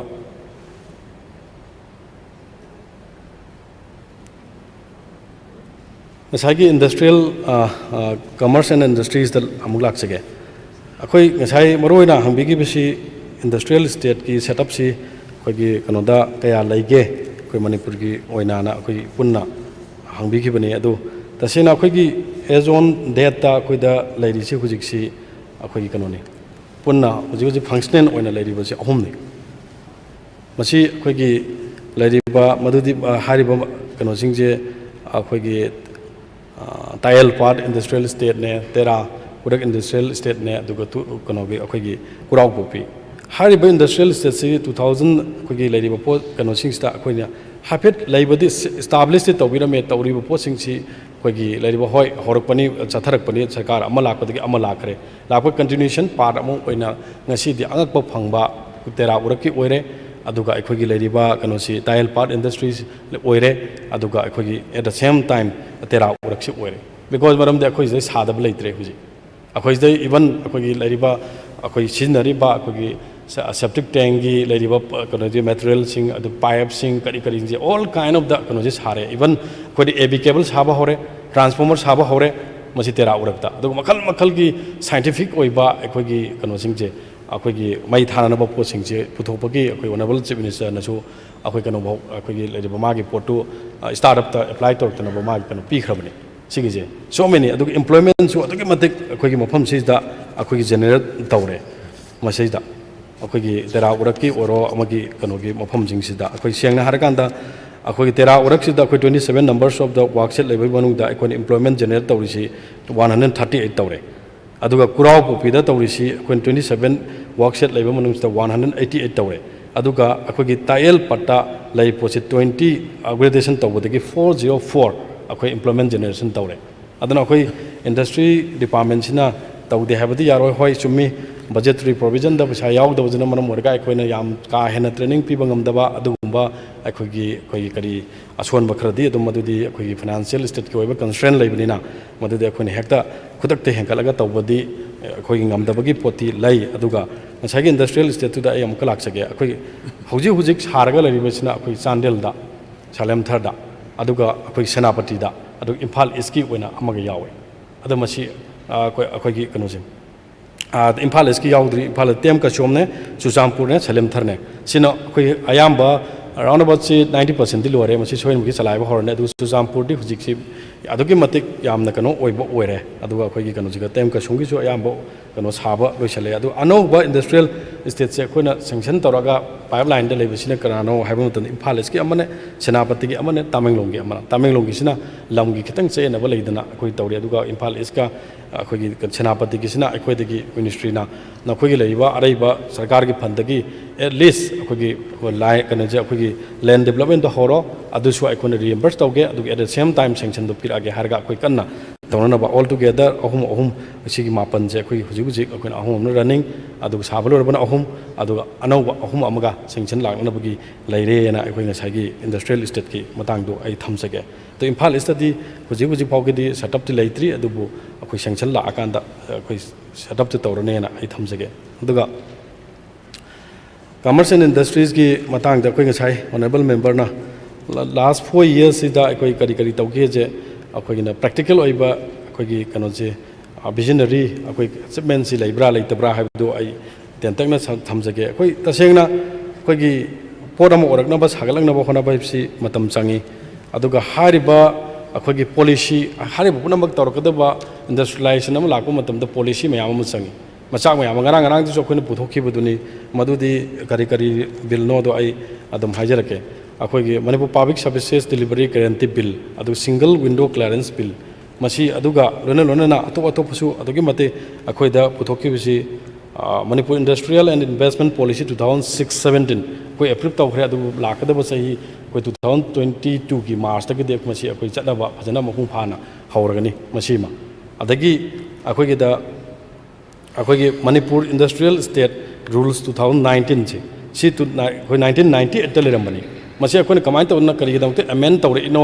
हाइबा मतमसिदा अखोइगी लेरिबा entrepreneur the encourage तौबनी because मरम दे अखोइना ngasi थेंगनरिबा समस्या जे करिनो हाइदा इंडस्ट्रियलाइजेशन तौबा ngamdabnina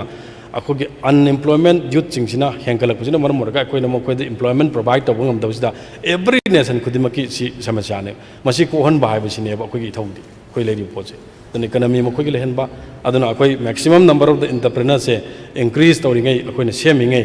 maximum number of the unemployment सिंचे अखोइना हंधै कोइ हाइबसिगी फॉर्मुला दनि सिदि फॉर्मुला दा तारगा लेबा पोषक अमनि मसी अखोइना थमजरिजे अदुना अखोइ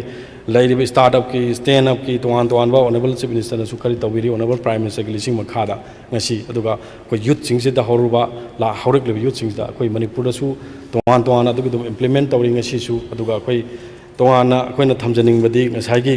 ꯄꯣꯂꯤꯁꯤꯁꯤꯡꯁꯤꯅ ꯀꯔꯤ ꯀꯥꯟꯅꯕ ꯄꯤꯔꯤ ꯍꯥꯏꯕꯗꯤ ꯏꯟꯇꯔꯄ꯭ꯔꯦꯅꯔꯁ ꯑꯗꯨꯛꯀꯤ ꯃꯇꯤꯛ ꯀꯥꯟꯅꯕ ꯄꯤꯔꯤ ꯑꯗꯨꯒ ꯉꯁꯥꯏꯒꯤ ꯑꯩꯈꯣꯏꯒꯤ ꯏꯟꯗꯁꯇ꯭ꯔꯤꯌꯦꯜ ꯁ꯭ꯇꯦꯠ ꯔꯨꯜꯁꯤꯅ ꯀꯔꯤ ꯍꯥꯏꯕ ꯃꯇꯝꯗ ꯑꯩꯈꯣꯏ ꯄ꯭ꯂꯣꯠ ꯑꯣꯏꯅ ꯋꯥꯛꯁꯦꯠ ꯄꯤꯕ ꯅꯠꯇꯕ ꯑꯩꯈꯣꯏꯒꯤ ꯋꯥꯛꯁꯦꯠ ꯄꯤꯕꯒꯤ ꯃꯍꯨꯠꯇ ꯑꯩꯈꯣꯏꯅ ꯄ꯭ꯂꯣꯠ ꯑꯣꯏꯅ ꯄꯤꯊꯣꯛꯄ ꯑꯣꯟ ꯂꯤꯖꯗ ꯑꯗꯨꯒ ꯏꯟꯇꯔꯄ꯭ꯔꯦꯅꯔꯗꯨꯅ ꯃꯥꯒꯤ ꯇꯧꯒꯗꯧꯔꯤꯕ ꯑꯩꯈꯣꯏꯒꯤ ꯐꯦꯛꯇꯔꯤ ꯑꯣꯏꯔꯣ ꯅꯠꯇ꯭ꯔꯒ ꯏꯟꯗꯁꯇ꯭ꯔꯤꯁ ꯑꯣꯏꯔꯣ ꯇꯧꯅꯤꯡꯕ ꯇꯧꯔꯀꯥꯟꯗ ꯇꯧꯅꯤꯡꯕꯗꯨ ꯁꯥꯅꯤꯡꯕꯗꯨ ꯁꯥꯔꯦ ꯍꯥꯏꯔꯀꯥꯟꯗ ꯁꯦꯠꯑꯞꯇꯨ ꯂꯣꯏꯔꯀꯥꯟꯗ ꯑꯩꯈꯣꯏꯒ ꯃꯣꯏꯒꯤ ꯑꯦꯒ꯭ꯔꯤꯃꯦꯟ ꯏꯟꯅꯔꯒ ꯑꯦꯗꯖꯁꯃꯦꯟ ꯇꯧꯔꯀꯥꯟꯗ ꯒꯚꯔꯟꯃꯦꯟꯗ ꯁꯦꯠꯇꯨ ꯂꯩꯍꯧꯅꯕꯒꯤ ꯄꯣꯠꯅꯤ ꯁꯤꯒꯤ ꯄꯣꯠꯁꯤꯃ ꯑꯩꯈꯣꯏ ꯌꯥꯝ ꯀꯟꯅ ꯁꯦꯝꯗꯣꯛꯏ ꯑꯗꯨꯒ ꯑꯩꯈꯣꯏꯒꯤ ꯃꯅꯤꯄꯨꯔ ꯏꯟꯗꯁꯇ꯭ꯔꯤꯌꯦꯜ ꯑꯦꯟड ꯏꯟꯚꯦꯁꯠꯃꯦꯟ ꯄꯣꯂꯤꯁꯤ 2017 ꯑꯩꯈꯣꯏ ꯂꯩꯔꯦ ꯑꯗꯨꯒ ꯑꯩꯈꯣꯏ ꯉꯁꯥꯏꯒꯤ ꯁꯤꯡꯒꯜ ꯋꯤꯟꯗꯣꯁꯤꯅ ꯀꯔꯤ ꯀꯥꯟꯅꯔꯛꯀꯦ ꯍꯥꯏꯕꯗ ꯃꯌꯥꯝꯅꯁꯨ ꯑꯩꯈꯣꯏꯒꯤ ꯕꯤꯜ ꯑꯣꯏꯅ ꯉꯔꯥꯡ ꯌꯥꯝꯅꯁꯨ ꯑꯣꯅꯦꯕꯜ ꯃꯦꯝꯕꯔꯅ ꯁꯄꯣꯔꯠ ꯇꯧꯕꯤꯔ ꯄꯥꯁ ꯇꯧꯈ꯭ꯔꯦ ꯁꯤꯅ ꯀꯔꯤꯅꯣ ꯍꯥꯏꯔꯒ ꯏꯟꯇꯔꯄ꯭ꯔꯦꯅꯔꯁꯤꯡꯁꯦ ꯑꯩꯈꯣꯏꯅ ꯏꯟꯚꯦꯁꯇꯔ ꯑꯃꯗ ꯑꯩꯈꯣꯏꯅ ꯍꯧꯔꯨꯕ ꯃꯇꯝꯗ ꯍꯦꯛꯇ ꯂꯥꯛꯅꯤꯡꯗꯕ ꯄꯣꯠ ꯑꯣꯏꯕ ꯕꯤꯀꯣꯖ ꯃꯔꯝꯗꯤ ꯇꯦꯕꯜ ꯃꯌꯥꯝ ꯑꯃ ꯗꯤꯄꯥꯔꯠꯃꯦꯟ ꯃꯌꯥꯝ ꯑꯃ ꯂꯦꯕꯔ ꯑꯣꯏꯔꯣ PhD ꯑꯣꯏꯔꯣ ꯄꯋꯥꯔ ꯑꯣꯏꯔꯣ ꯑꯗꯨ ꯔꯣꯗꯁ ꯑꯣꯏꯔꯣ ꯁꯣ ꯃꯦꯅꯤ ꯂꯩꯔꯤꯕ ꯗꯤꯄꯥꯔꯠꯃꯦꯟꯁꯤꯡꯁꯦ ꯑꯣꯟ ꯗ ꯁꯦꯝ ꯇꯦꯕꯜꯗ ꯀ꯭ꯂꯤꯌꯥꯔ ꯇꯧꯕꯤꯕ ꯑꯩꯈꯣꯏꯒꯤꯗꯤ ꯑꯗꯨꯒ ꯉꯁꯥꯏꯒꯤ ꯀ꯭ꯂꯤꯌꯥꯔ ꯇꯧꯔꯒ ꯑꯩꯈꯣꯏ ꯏꯟꯇꯔꯄ꯭ꯔꯦꯅꯔꯁꯤꯗ ꯏꯟꯀꯔꯦꯖ ꯇꯧꯔꯒ ꯋꯥꯍꯟꯗꯕ ꯑꯗꯨ ꯇꯥꯔꯒꯗꯤ ꯑꯩꯈꯣꯏꯒꯤ ꯂꯩꯔꯤꯕ ꯏꯟꯇꯔꯄ꯭ꯔꯦꯅꯔꯁꯤꯡꯁꯦ ꯑꯩꯈꯣꯏꯅ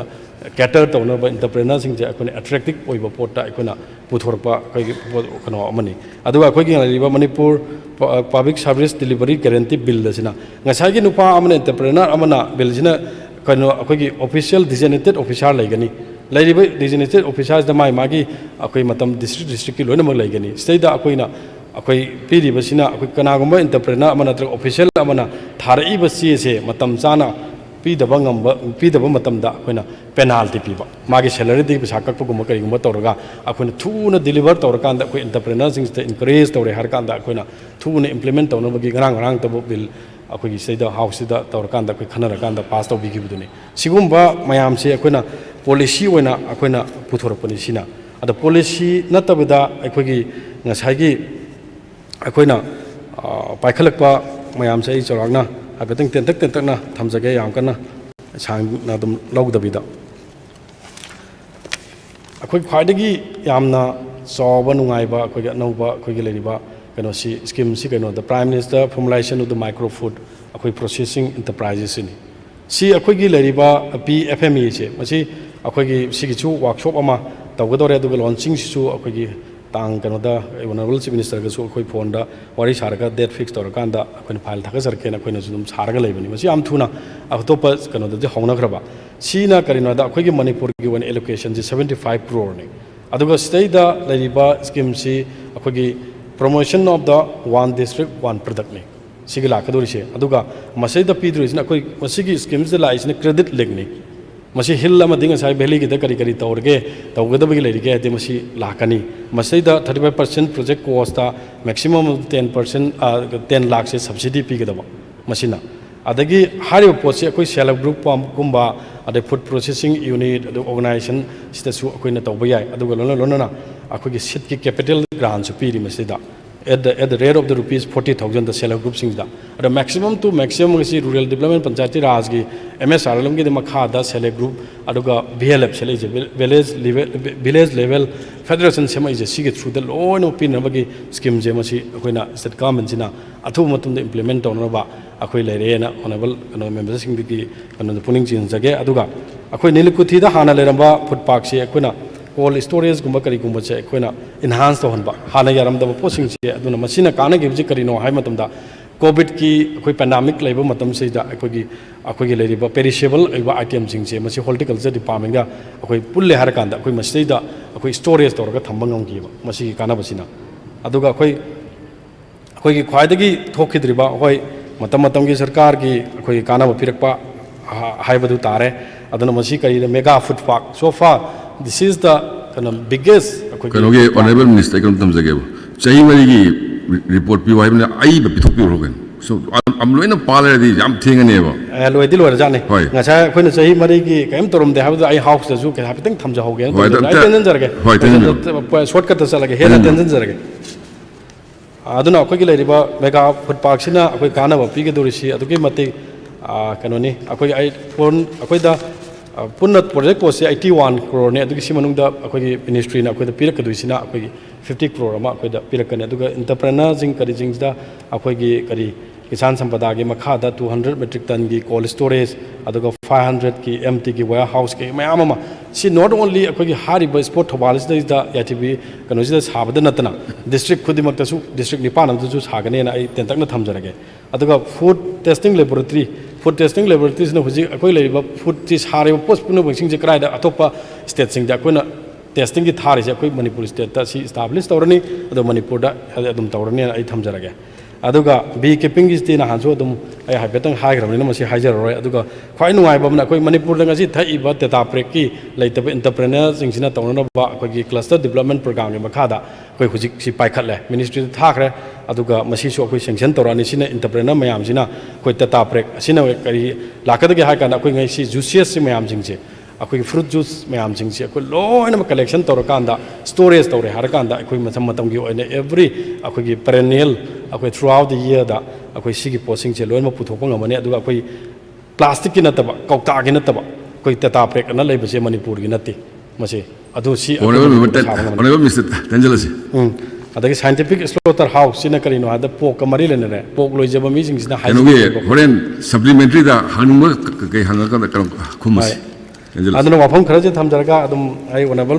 minister ju ngasai kaim ba tawde na ha du sarkar ga honorable leader of house su lebi na ai ju minister in charge we ne kitang hayo udar gadi adum praja ni lana sum chapu ju phajadi na ai ju hayo de adum khara hajau bane ai aduga sai de tension jarage aduga ate point lebi du di honorable minister ga dum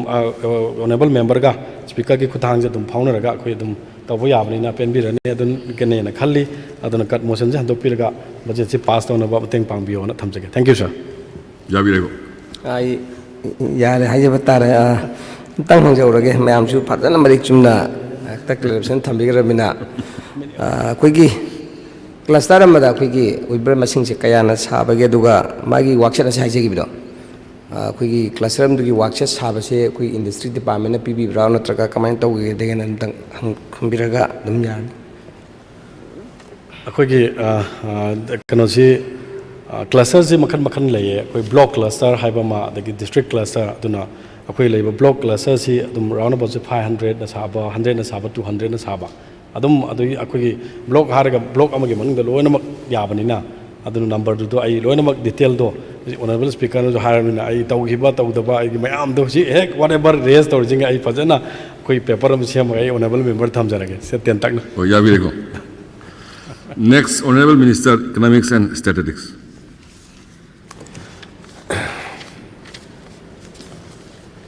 honorable speaker sir kanogi economics and statistics ki matang da kanosi kat motion thambira kipsi kogi Alfred, honorable member, Alfred na tambirei. Amasu Suzu Kumar move to Buni to my observation into grade Kansu, covered to Tuna Adugiti. Alfred na tambirek Pasida. I in the pan and Tavis Tinto and Tonki. I'll say that whatever he has said, I fully agree with him. Asagi the importance of data. Aduga Tasina data is a different kind of data. Mainly what we are referring here is data generated by the economics and the statistics. Sigi kanusini aduga ate IT dagi kari dagi lakpa data amsu leitabnate adu basically development gi kari gi economics kanu development of economy gi kari gi tanga tokta gedi what is being generated by kanusini economics and statistics department generate to se yamna important we have se aduga honorable member na thambi gi ba yargadi quarterly aduga half yearly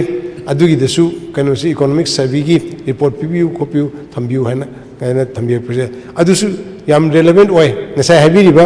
adu mo phamu targadi e mid course ta karai de kari soibo khopadu we can consider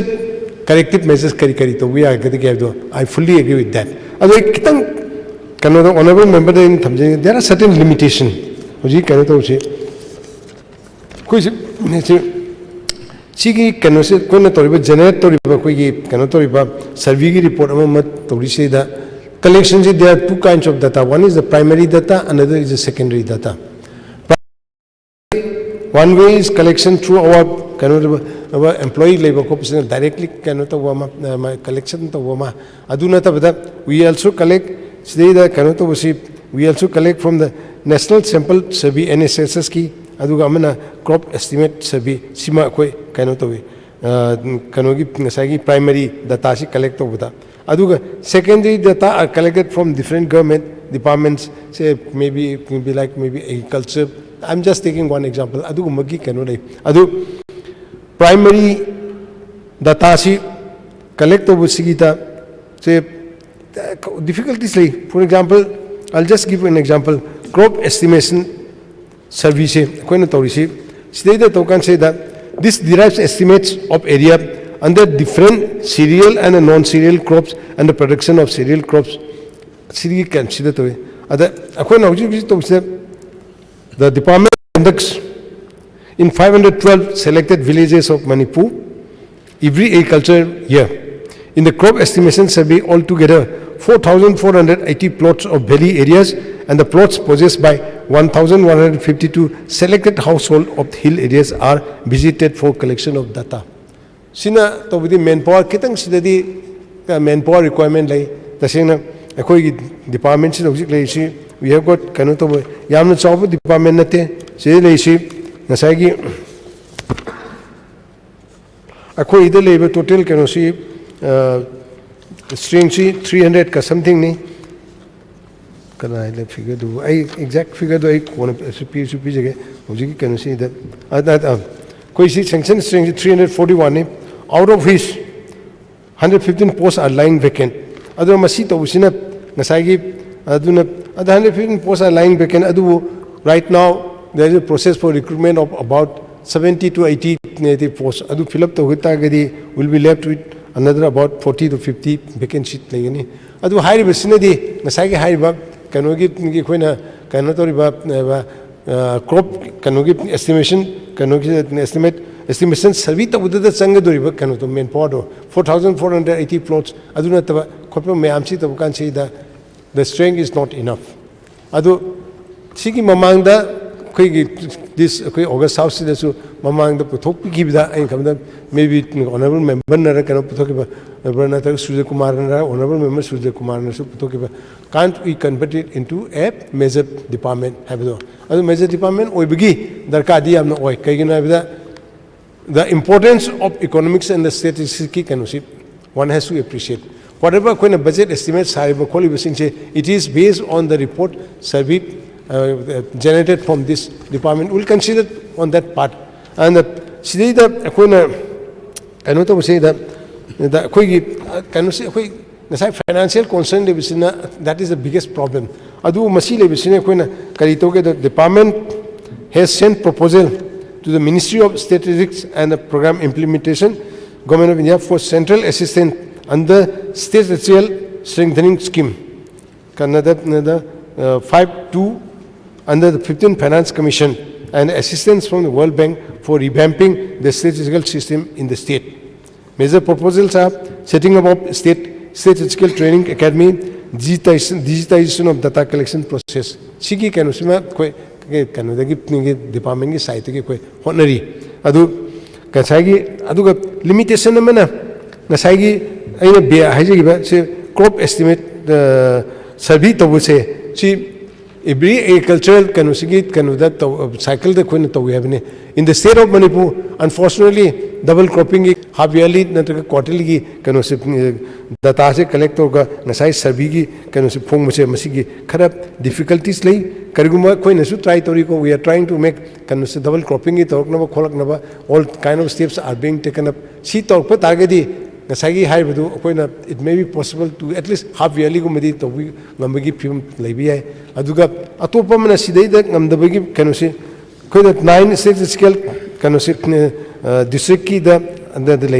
that does not cover the entire objective district mapan issue hele adu district ki thai sing se manpower it is not sufficient to cover the entire district adu ki at the interval of a quarter or at the interval of half year adu magi lebisina problem orga nasagi hariba honorable minister honorable member na thambigi ba nasagi 6 monthly na 4 monthly that to bugi I appreciate. We'll try to perform that. We'll try to bring out quarterly and half-yearly survey report. Madu Puraknaba one is a gay Haibo Apamji Tamaga, Canada honorable member at and high information. See, Piriga Yabirabra and I can satisfy Abiraba and Aduga. I know so many questioning say Yabiraga, high river, cut more sense, withdraw to go high river, demand a pass over the health of you. Thank you. Speaker, sir. Thank you to the Honorable Deputy CM, who has more or less clarified many things. Honorable Sir, from the first session of this August House, I have not seen many members of either the Treasury or the opposition raising questions with regard to statistics and economics. Speaker, sir, this actual expenditure for economics and statistics in the year 2019-20 was only 12 crore 35 lakhs. Speaker, sir, pre-budget discussions are always mandatory. Nobody stops the government from giving more budget and more teeth to the department. Last year, I had said this very clearly, that this is the most important, the data. So likewise, the Honourable Minister has said that due to shortage in staff also, Honourable Sir, I wish to understand that last year after I had placed before this August House the importance of economics and the survey and the data in connection to this with regard to the movement of the state towards progress and peace and prosperity. I had hoped that the Honourable Minister had taken it seriously enough, and I'm sure he had. Shortage of staff with regard to the primary data and the secondary data collection. Primary data collection is where his staff would actually be put into use in the field. Secondary data is from the departments concerned. So, whether it is primary or secondary, Speaker, sir, the Honourable Deputy CM in charge of economics and statistics has been a performing man, an action man all these years. He's been in the police force. And likewise, I would be extremely grateful if he can, without mincing words, without beating around bush, no excuses at all, that ensuring that yes, whatever be the case, the shortfall, Speaker, sir, is not my responsibility to ensure that the staff shortage is filled or that the secondary data the departments give or do not give. It is the department of the Honourable Deputy Chief Ministers. So I would be grateful if he can lay a statement in this House very clearly that he will ensure whether it's collection of primary data, whether the sample survey, it grows bigger. You cannot just go to 1,000, 100, 200 houses in the hills and say that this data may be correct or may not be, because I take it that houses alone in Ukhrul district also would not be less than 45,000. So a sample survey of 1,200 in the entire hills, I think that is a little less. So to allow to get a nearly more accurate data, the data size, the sample size would have to be a little more. And for that, this primary collection of data, he should ensure this House that by the next August House, by the next session, most probably the monsoon session will come up. He can at least, not about the next August House, but the next assembly session within this term of this August House, that he can at least lay statement in this August House saying that yes, his department concerns have been addressed by the Honourable Leader of the House also. Wherever budgetary allocation is needed, it will be added, because without this data, we are crippled, Speaker, sir. Without data, the government is nothing. This data is most important. This is why last year I brought it up. I gave the government 3 years to bring this into perspective, and that is when I asked, give me the data. And last year it could not be provided. This year also it's not there in the annual administrative report anyway. Like I say, by the Honourable, I'm grateful that the Honourable Deputy CM has understood the importance, and then he has said that quarterly or be it half yearly, it will be tabled. So I would be extremely, extremely grateful if by the mid-August House session, during the monsoon session, he would table at least a half-yearly report stating that this is the primary data little that we have received and the secondary data from the departments concerned. Speaker, sir, thank you. Honourable Speaker, sir, Honorable Member, whatever point you have made, I have appreciated the point is taken. We'll make all our efforts. As I said, we are in the process of filling up about 70, 80 vacancies. With that, mainly primary investigator who will be this thing. So with that, I think we should be able to bring out, quarterly may be difficult, but half yearly we'll try to bring out. As I said, try doesn't mean that just only words and I'll not make effort. I'll make all out efforts and see that, as I have said, the importance of this data is, I appreciate it, and it is all the more reason, and the more frequent this data is made available, and the more accurate it is, definitely it would help everyone. So I'll try this in my level base. Thank you. Can we have monsoon session that discuss the way I have a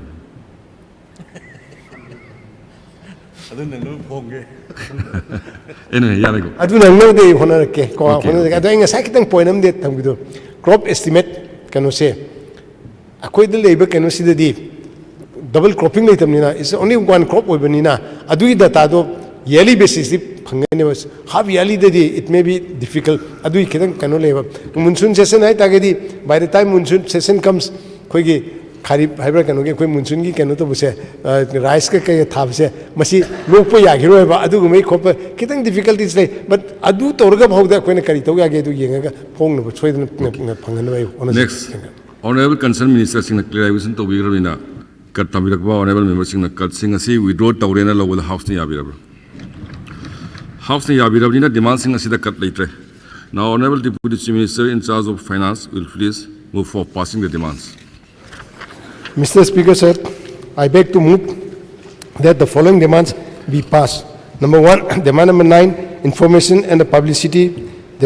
Number 2, demand number 11, medical, health and the family welfare services. 3, demand number 21, textiles, commerce and industries. 4, demand number 34, rehabilitation. 5, demand number 35, stationery and printing. Demand number 6, demand number 38, Panchayat, and number 7, demand number 49, economics and the statistics.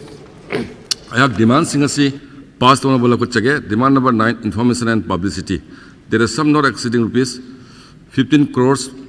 80 lakhs 41,000 only be granted to defray the charges which will come in course of payment during the financial year ending 31st March 2022. In respect of demand number 9, information and publicity, demand is passed over the House in Yabirab. House in Yabirab, demand number 9, information and publicity is passed over. Demand number 11, medical, health and family welfare services. There is some not exceeding rupees 1,095 crores 56 lakhs only be granted to defray the charges which will come in course of payment during the financial year ending 31st March 2022. In respect of demand number 11, medical, health and family welfare services. Demand is passed over the House in Yabirab. House in Yabirab, demand number 11, medical, health and family welfare services as passed over. Demand number 21, textiles, commerce and industries. That is some not exceeding rupees 186 crores 49 lakhs 61,000 only be granted to defray the charges which will come in course of payment during the financial year ending 31st March 2022. In respect of demand number 21, textile, commerce and industry, demand is passed over the House in Yabirab. House in Yabirab, demand number 21, textiles, commerce and industry is passed over. Demand number 34, rehabilitation. There is some not exceeding rupees 3 crores 88 lakhs 17,000 only be granted to defray the charges which will come in course of payment during the financial year ending 31st March 2022. In respect of demand number 34, rehabilitation, demand is passed over the House in Yabirab. House in Yabirab, demand number 34, rehabilitation is passed over. Demand number 35, stationery and printing. That